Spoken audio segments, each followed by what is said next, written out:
prosecutor in the matter stated recall versus Terence Vos. The parties are present, and Mr. Vos is on the stand, and we're going to go ahead and get you sworn in, sir. So if you want to raise your right hand. Do you solemnly swear the testimony you're about to give in this case, not taken before the court, is the truth, but also nothing but? I do. Thank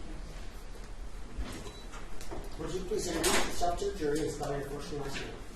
My name is Terence Vos. First name is Terence, last name Vos. Terence, I want to draw your attention to April 30th, 2021. Remember that day? Yeah. And I'm going to be talking to you about what transpired that day and transitioned over to the early hours of May 1st. In the evening of April 30th, what were you doing? In the evening, we were at a bar. We went to Johnny's, our little dive bar, and hung out there for a while as usual. Let me stop you. When you say we, who's we? It was me and Coach Shandon, and then Heather and Morgan met us there. So there was a person named Morgan and a person named Heather, and you said you were there originally with who? With Shandon. Okay. And you said you went to a regular bar that you guys go to? Yes, sir. Do you recall what time of night you went there? We went to the bar around like 10:30, and that's where we met Morgan and Heather. That's where we kind of like started the night out. Was it Big Johnny's, which is on second. And when you say second and second, are you talking about second south and like second west Salt Lake City? Second south and second east downtown, right across from the gun store. Okay, in Salt Lake City.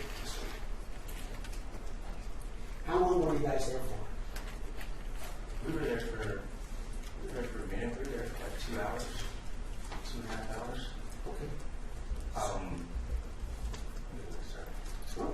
So you said you were there for about 2.5 hours. Yes, sir. So you were there past midnight? Or just to midnight? Oh yeah, we were there past midnight, absolutely. Decided to leave. Decided to leave. Well, at first, Morgan and Heather went to the other club, and they wanted us to come, but due to circumstances, I wasn't really trying to go, and so me and Shannon just decided to go to the after spot where Morgan and them would like meet up with us after, but I didn't want to go to the club because of frankly, I couldn't get in there. Okay, understand. So you said that Heather and Morgan had left to go to a dance club. Yeah, sure. You decided that you would meet up with them, you said at the after spot. Yeah, I stayed there after hours. Placed it like, because the last call's usually at 1 o'clock, and this other place goes till 4, so Okay. that's just what we do. So I'm just going to break this down and clarify. So the after spot is the place that stays open until 4 a.m. Yes, sir. And where is that located? That was located somewhere around 24 South and just off the State Street, right by the Harley Davidson. It's just like a warehouse building, and like they have like a studio and all kinds of stuff in there. Is that South Salt Lake? It is South Salt Lake. And so when you left Johnny's, the bar on 2nd South and 2nd East, around midnight, 12:30, did you go straight to the after spot in South Salt Lake? Yes, we did. We went straight to it. Didn't go anywhere else? No. I'm going to ask you a question about Nibley View Court. Familiar with that area? Yes, sir. Why are you familiar with that? Well, my cousins live there, and I would go there all the time, so I stay there off and on sometimes, depending on what was going on. So we've heard throughout evidence that 737 East Nibley View Court was a residence that was rented by your cousins. Yes, sir. And who are your cousins? My cousins are London Davis and Royce Davis. Prior to being at the after spot, were you at Nibley View Court at any time with Shannon at night? No, I was not. Did you go to the Nibley View Court area between leaving Johnny's bar at midnight and going to the after spot? No, we did not.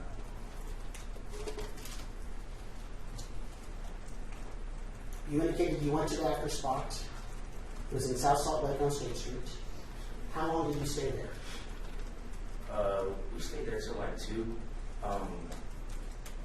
Jenny didn't really want to make it like a really hard, long night, as like as we usually do. So, I mean, we took some ecstasy and stuff like that, but we kind of ended the night early.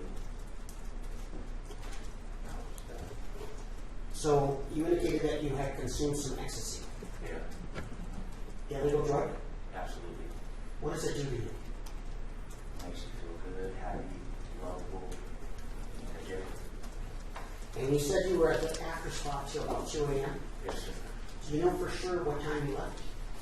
I'm not sure exactly what time I left, but it was somewhere around there. Because Jenny's friends kind of ghosted us. They didn't show up, so she was like, let's just go. I was like, all right, babe. And, you know, she was waiting for me outside and we bounced.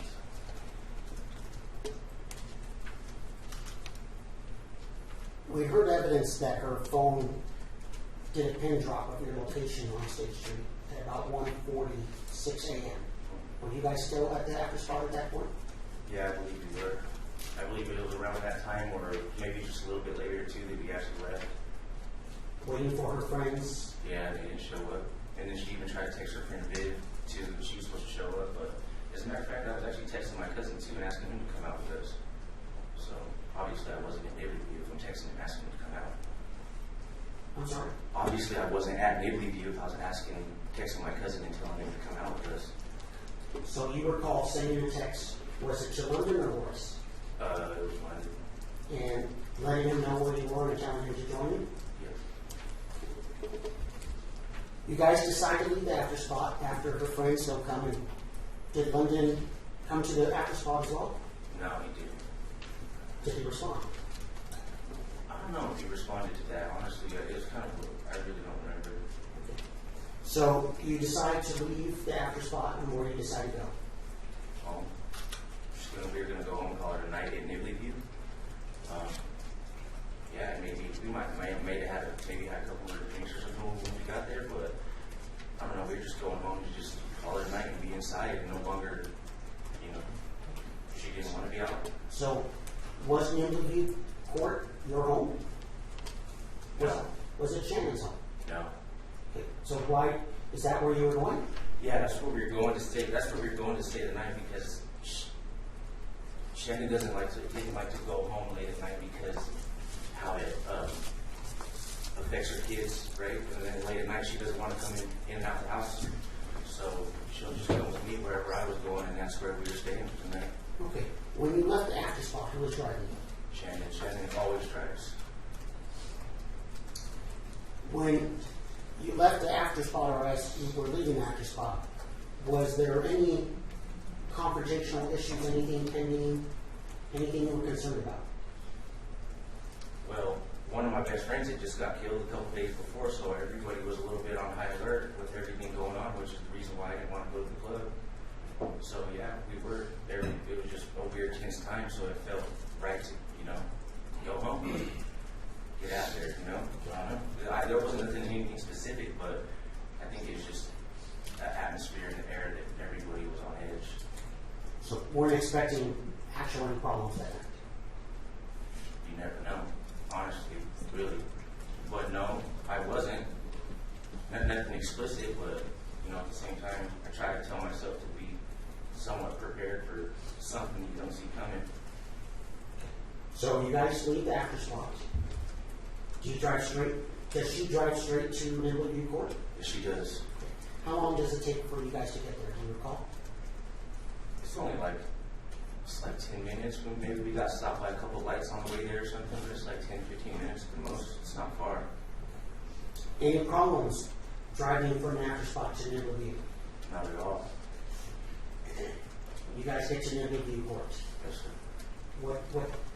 What does she do?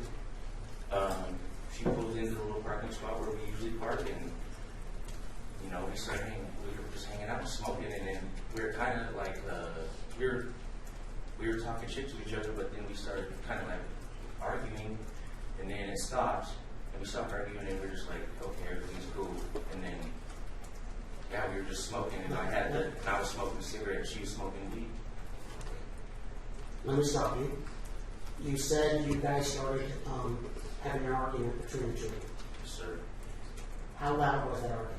Was it It was yelling? Was it? actually not. It wasn't even a severe. It was not even close to like a confrontational argument. It was not like that at all. It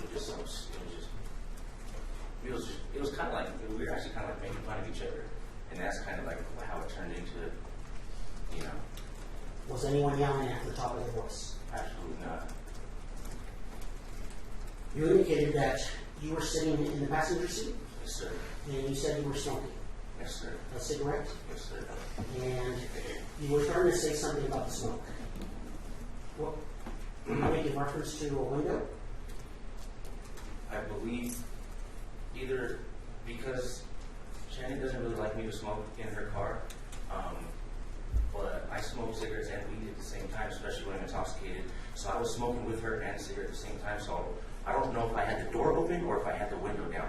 It was one or the other, but that's usually what I would do to let the smoke get out of the car, because I didn't want her car smelling like cigarettes. Okay. I'm a chain smoker. So you can't recall specifically if you had the passenger window down or if you had the passenger door open to let the smoke out of the car. No, I can't remember specifically which it was either or. I honestly just kind of don't remember. In the past, would you do either or? Yeah, all the time. That was just kind of like the regular rotation. Like I would always smoke out of the car, or just, you know, sit halfway out of the car and smoke. So you're smoking, you guys have a discussion and you start teasing. It ends up you guys are teasing each other on the high note. Yeah, we were. Just something happened that was unexpected. Yes, sir. What happened?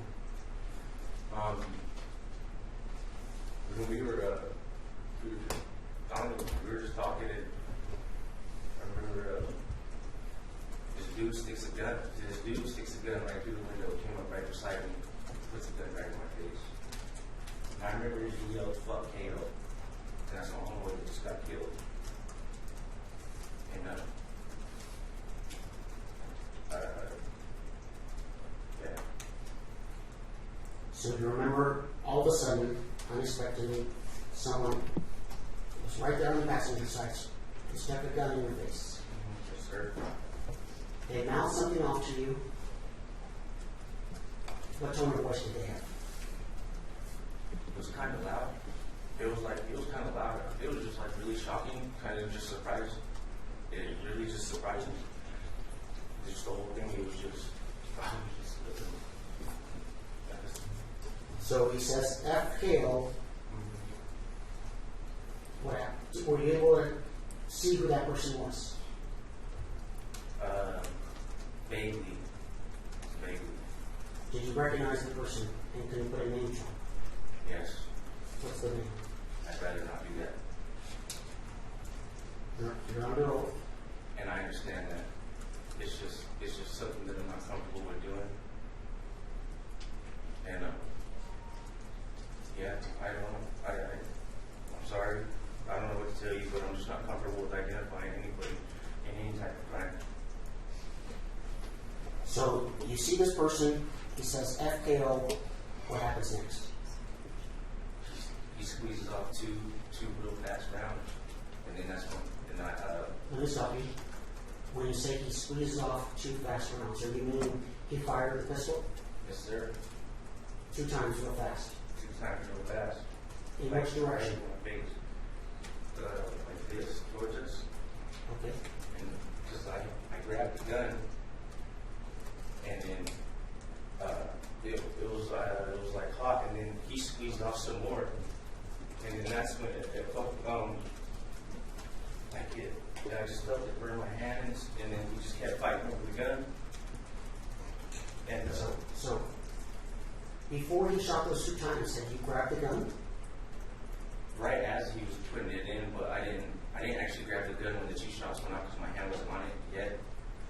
But I don't know if I maybe have like changed the aim on it or something, like the way that I moved. Because reaction wise, you just lean back. I don't know, someone sticks a gun in your face, you lean back and try to grab it. So, no thought, no, it's all subconscious. Yeah, Just reaction. subconscious.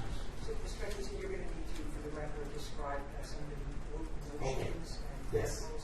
So the angle was coming from, he would have outside of the car, so he would have been, the angle would have been coming in from the passenger side into the driver or into the passenger seat outside of the car. So you had your hand up and above, to your right and above you, and the hand looked like it was 2 feet above your head. Roughly, yeah, it was roughly about right here, but that could have been because I leaned back. Because we have an audio recording, transcription, but we don't have video. That's why I have to describe things. Yes, sir. So, you were sitting in the passenger seat, and hand gets right in your face with a gun, above you to your right, and you said that you leaned back instinctively. Yes, sir. And you demonstrated that by going back in the seat that you're in right now. Yes, sir. And you put your right hand up. Yes, sir. What about your left hand? My left hand went like over my right hand and under it to grab, to like tighten my grip on it, but it also was like on top of his hand. So you And I use, remember feeling his hand like distinctly. you use both hands to do that. Yep. As you're doing that, you said that's when he fired 2 rounds. Fired 2 rounds, and then we just like were going back and forth with the gun for a second, and then he shot a couple more times, and I don't know. It was obviously traumatic, but I don't know exactly what happened. But he either hit me with his fist or maybe with the gun, because I was kind of like, I remember like being hit pretty hard, like not with a bullet. Yeah, Do you remember where you were hit in your body? right on the side of my face. So you're hit in the face, and you put your hand on your right side next to your right eye. Yeah. Is that on your right temple? Yes, sir. Right cheek? Yes, sir. It was. So somewhere in that area, and it hurt. Was it a hard hit? It was a market hit. It was like, I knew that I got hit, but I just felt like I couldn't let go of the gun. That's just kind of all I could think about. As you're struggling to take the pistol away from him, as you have your both hands on the gun, one hand on his hand, he's firing the gun. Any idea how many times the gun was fired? No, because it was just so loud and there's just flashes in your face and it's not, I don't know, I wasn't counting shots, but I don't know, it really didn't, I can't even estimate. How far away was the gun as it was discharging, being fired to your face, in inches or feet? It was about half a foot away. So At one point, in between half a foot and a foot, because sometimes he would go back because he would try to pull it like back. So sometimes it would go, he would, like I would like kind of like lean forward with him out of the thing, like he was trying to pull the gun. And then it was like a tug of war. And so you're demonstrating that you're leaning forward and to your right as out the window. Yes, sir. And he's trying to pull the gun, trying to break your grasp from it, Yes, sir. and you're holding on. Yes, sir. And so the gun's going off anywhere from 6 to 12 inches away from your face. Yes, sir. What's that doing to your perception? Your ability to see and know what's going on? I don't really remember being able to see that much because I don't really recall seeing that much, but I do recall seeing another silhouette kind of like standing off to the side, which was away from the dude who had the gun that I was still fighting with. And but it was just a silhouette, and like I can't really tell that I can see that much right either or hear. It was weird. So, struggling back and forth, doing this wrestling match of him trying to pull the gun out of the window, you're trying to take it away from him, it's being discharged, the percussion of the gunshots are going off in your face. Yes, sir. You So see the just silhouette. remember to the attorney testifying, if you could just ask the questions. That's just clarifying. Did you, as the gun was going off, you said you could see bright flashes, it was affecting what you could see. Yeah. Were you feeling anything? running too much. I just kind of like dizzy from the hit, but also I remember the distinct gunpowder and blood taste. So, what do you recall happening next? We were fighting for the gun for a minute, and then after he got his little second round of shots off, or whatever, we just kept fighting, and I don't know why, but eventually he just dropped the gun and ran. He literally just let go of it and ran the other way. And I don't know if he just like gave up on the fight. I don't know if something was wrong with the gun. I don't know what his reasons were, obviously, but he just ran. He just literally like, I guess maybe he felt like he was there for too long and maybe already shot. I don't know. That's good, you know. So you don't know why, but all of a sudden you have the pistol and he's running away. Yeah. Okay. The pistol actually dropped first, and I had to pick it up. I had to pick it up off the ground, off of the seat right between my feet. The floorboard. Yep. So, gun gets loose. It drops from both of your hands. It goes to the floorboard of the car. Is that when you notice him running away, or was he running away before? It was like simultaneous as he dropped it and ran, and then my mind unthinkable. I was just kind of tripping. I was like, he just dropped the gun. So, and then he goes, but I'm like down here. I'm like looking down on the floorboard, trying to. As all that's going on, are you aware of what's Shannon's doing or what's happening to Shannon? I hear her say, she's like, baby, and she's like leaning into the driver's door, but she's like turned, almost like she's covering up, you know. So let me stop you. Gotta describe. So she was in the driver's seat, and you said that her upper body was leaning towards her left, as if she was going towards the driver's side door, as to either cover up or maybe get out of the vehicle. Yeah, one or the other. I don't know, but that's when I noticed her, and like, and she wasn't saying that she was hurt, but I could just tell by like the way her voice was. She has a very beautiful, powerful voice, and it wasn't strong, and it just like really scared me. So you notice that. What do you do? Oh man.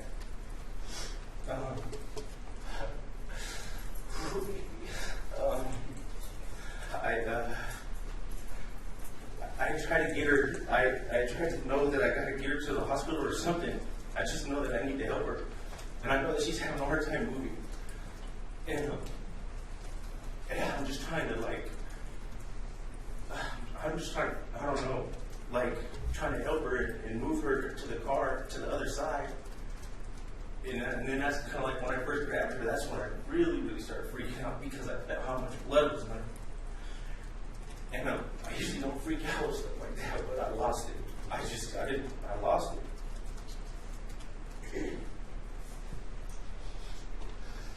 So is this all going on when you're in the passenger seat, or did you get out of the car?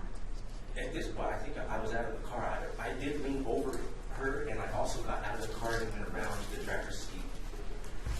I can't recall if I moved her through outside of the car or through inside the car, but I know that I got her in the passenger seat, and she was kind of like, I could feel her body because she was kind of trying to help her move too, and it was just hard, you know. I couldn't. I don't know, man. It was just hard to feel her like weak, but at the same time, like I wanted to just get her somewhere. So you got her in the passenger seat. Did you get in the driver's seat? Yes, sir. Yes, sir, I do. And you said that you were, at the time, you're not sure what to do, but you're thinking you got to get her to the hospital. Yeah. I knew I had to get her to the hospital, or somebody needed to help us. And I was my cousin comes outside. I don't even know what he's saying to me, but I just told him that we needed help, and I needed him to drive us to the hospital. And says no, and he fucking runs back into the house. And he leaves us out there. So, what do you decide to do? I had a choice. I have to drive her in her car, you know. And like I can't find my phone. I can't call 911. I was thinking that in my mind, I wanted them to like help me get them and her into the car and then drive, and I would like try to help her in the back seat or something. That's what I was like trying to get help for. But As you said, this was traumatic. this is extreme. This is the worst thing that's ever happened, ever. Panicking. Beyond panic. So, cousin goes inside the house. You're bewildered. You decide to drive. Yes, sir. Do you know where hospitals are in relationship to where you are? I do. I know that the main hospital is Intermountain Healthcare. That's the one that I go to, like when I've been shot, stabbed. So, is that UMC in Murray? Yes, sir, it is. Do you know roughly the coordinates of that hospital? I think that's like 50 in state or something like that. Maybe 49. I'm not sure. So, you My decide- mom works there too. that's where you decide to go. Yes, sir. Okay. Are you thinking much as you're driving there? Yeah. I did start thinking about things, just everything started running through my mind. I started saying that, like, this isn't real. I told Shannon that she was going to be okay. I told her to just, like, hang in there. I told her, like, I told her her kids. Wait, let me stop you. Well, do you remember what route you were taking to get to the hospital? The freeway, because it's fastest. So you leave Midway View Court, and that's on 7th East, correct? Yes, sir. So, which freeway did you try to get to? I believe that it's 215 where it swings into I-15, and then the exit is literally like right in front of the hospital, almost, right? So like, get on the freeway and So your plan was to get on 215 or I-80 West, yes, sir. get on to I-15 South, and then get off on 53rd? Yes, sir. Were you able to do that? I was not. What stopped you from getting to the hospital?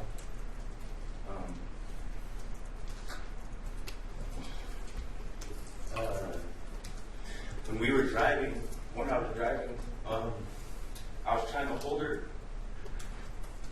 but she kept slipping out of my hand because there was so much blood.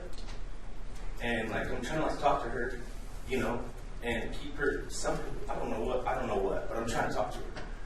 And I don't know, man. It was just the worst feeling ever. I felt like her soul left her body.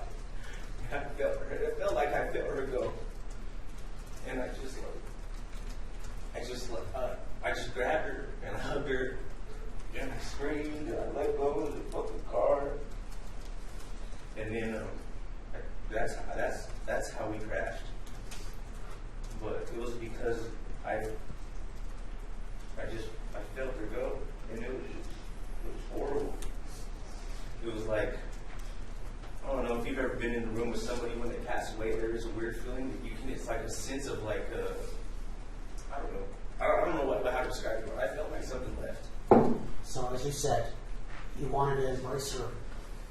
Accidentally let go of the steering wheel because your focus is on her at that point. Is that Yes, fair? sir. I just wanted to hold her and like just Next thing you know, the car crashes, impacts. yeah. I don't really remember crashing or laying back. I just remember holding her and like screaming, just like really, like literally screaming. What do you remember next? I was woke up, or I remember kind of like coming to, and there's some guy was kind of like at the window, and then I like look over and I still see Shannon, and I immediately, in my mind, I started thinking that maybe it like hits me like, maybe she's not gone, maybe they're still awake, maybe it's not that bad. So like I felt that like I felt like we could still do something. So we still needed to try. We had to try. We couldn't just fucking not do nothing. We saw body cams last week with police officers arriving at the scene and how you were acting. Were you conscious of what you were doing at that point? No, not really. There's certain things that I do remember, and like sparse little parts, but there's a lot of that stuff that I honestly just don't recall. Even in hindsight, some of it has come back in like little things, but some of the things I don't remember. Looking back to your memory, looking at those dash cams, what do you remember being the focus of your attention at that moment? I remember the first officer, the female officer pulling up, and I remember trying to help her, or trying to get her to help Shandon.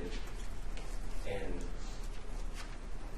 I remember running around like the cars, and like I was just trying to figure out something, or trying to get somebody to do something, or to call the ambulance. I didn't know what, like I didn't understand why they. I don't know. I just kept freaking out about like, well, where's the ambulance? Like where's the help?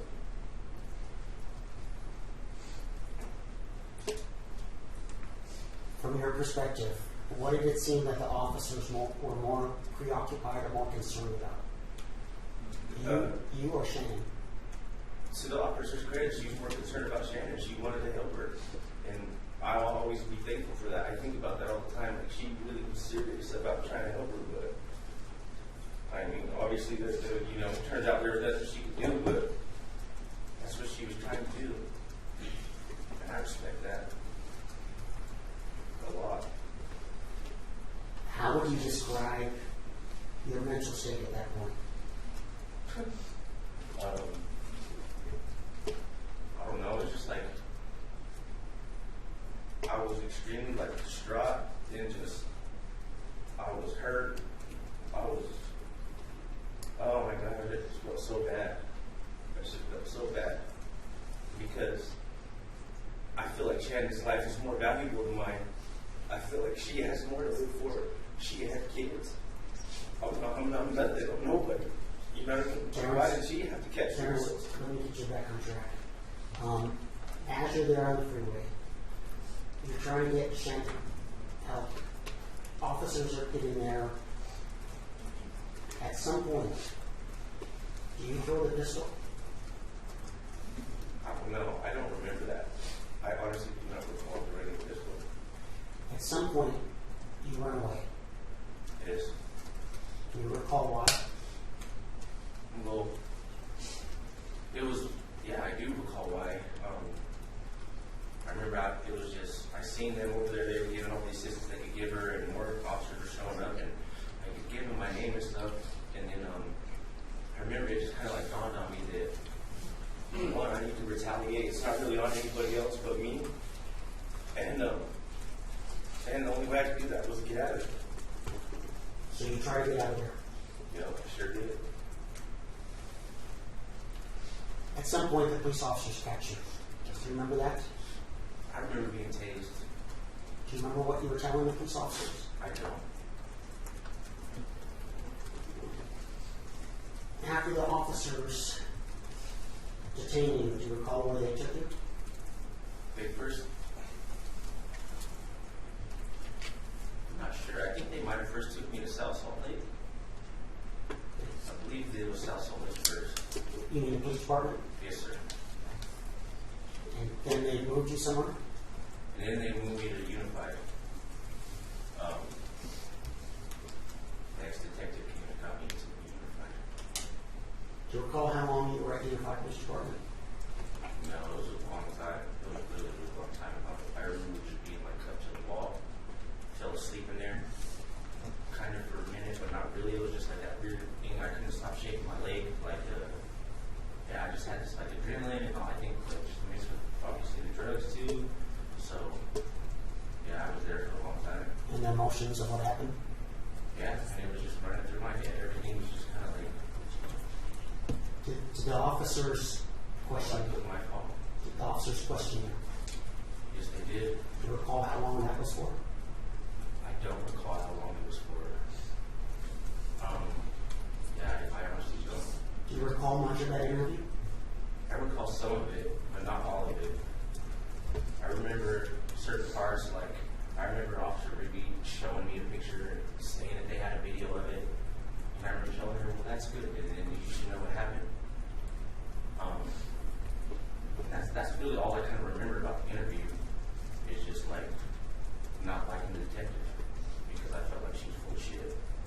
Looking back at it, any reason why you think you don't remember what was taking place?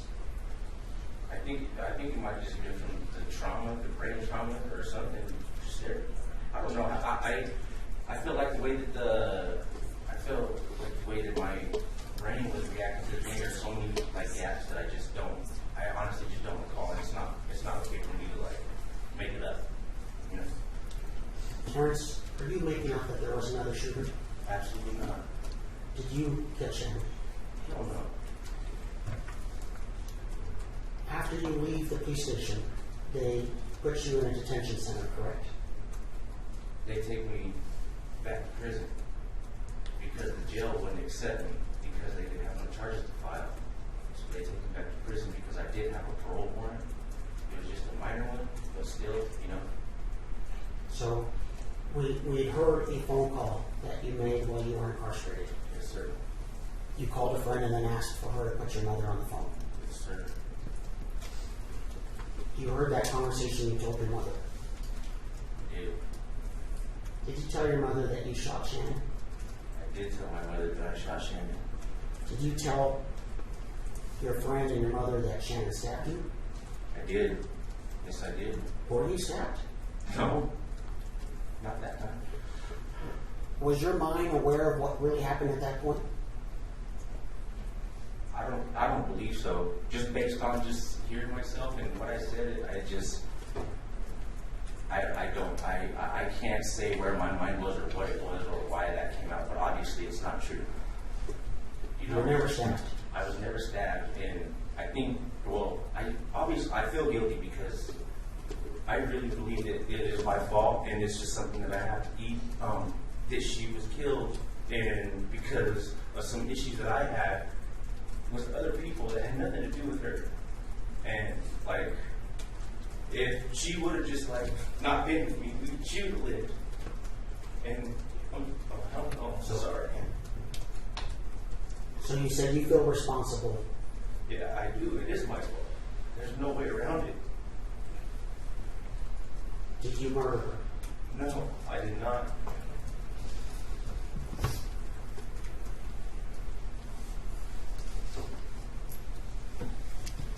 And a moment, Your Honor.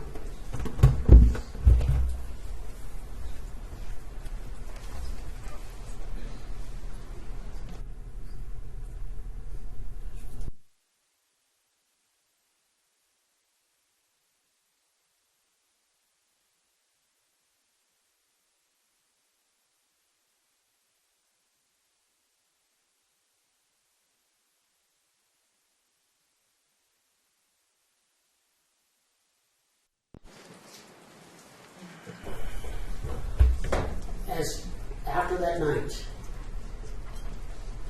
were you able to see that if you had any injuries? I did have injuries. Like I had a really bad swollen elbow, and I had burns on my hands. And you have your... And I had a swollen head on the side too. I think I got hit on the side too because I had big, multiple knots on the side of my head. Let me draw your attention to your hand. You had put your left hand up and you had used your right palm to touch your left. Yes, sir.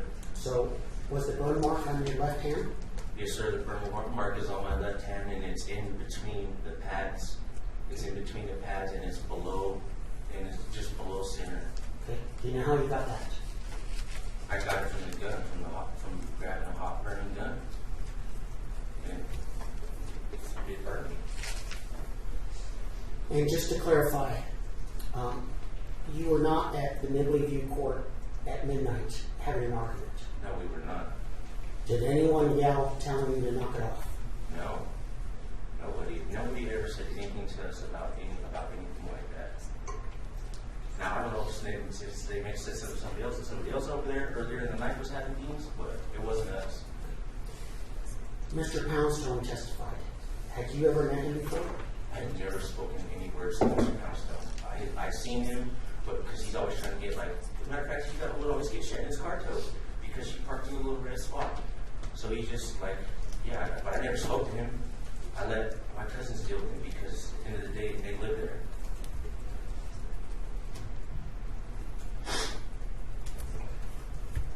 In Detective Nunez's body cam, when you were detained after being tased, when you were on the ground,